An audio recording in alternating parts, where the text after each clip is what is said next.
Hi guys! Cyril Manabat!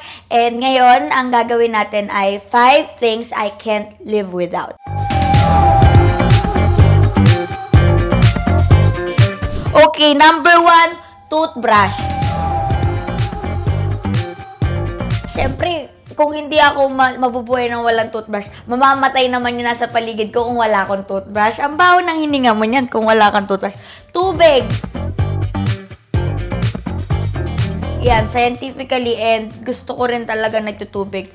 Kasi nga, mahilig ako sa maalat. So, hindi naman din ako matubig, pero mamamatay ako pag walang tubig. Tapos, eto, lip gloss.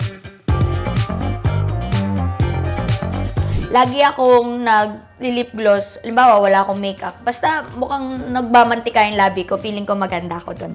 Tapos, 3 na to. Ito, lagayan lang to, pero nipple tape. O bakit? Paano ako mabubuhay kung wala akong nipple tape? Ito naman, chichirya. Gusto ko yung maalat eh. Hilig ako sa maalat. Yun lang. Those are the 5 things I can't live without. Tsaka yung cellphone, kasi wala akong cellphone dito.